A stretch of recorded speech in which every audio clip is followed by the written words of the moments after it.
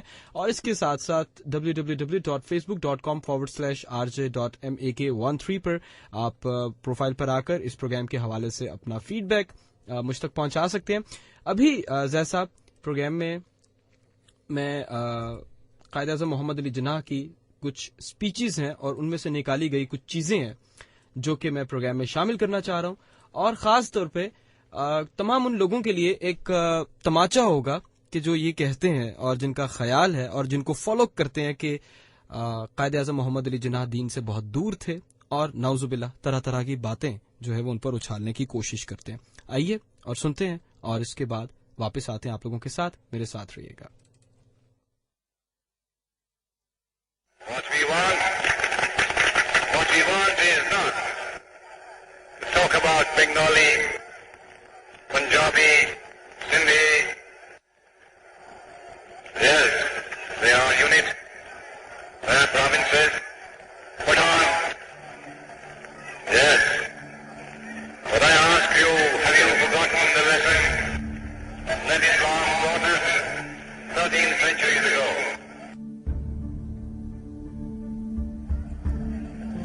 And I think you will agree with me that whatever else you may be or wherever you are, you're a Muslim.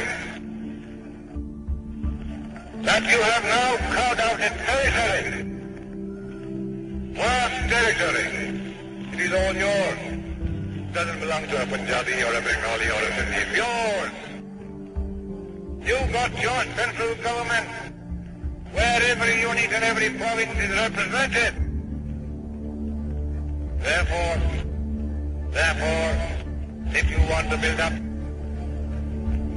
yourself into a nation and get rid of this poison, not give up this provincialism. You are only voicing my sentiments and the sentiments of millions of Muslims when you say that Pakistan should be based on pure foundations of social justice and Islamic Islamic socialism, not otherism.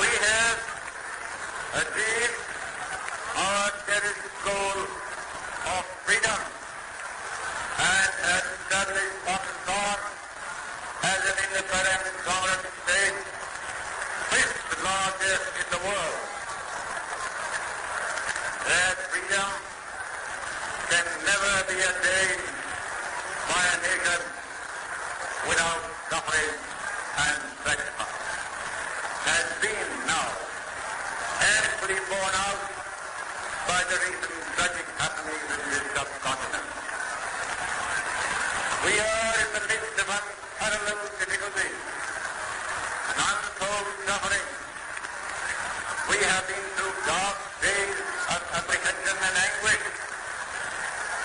But I can say with confidence that with courage and self-reliance and by the grace of God we shall emerge triumphant.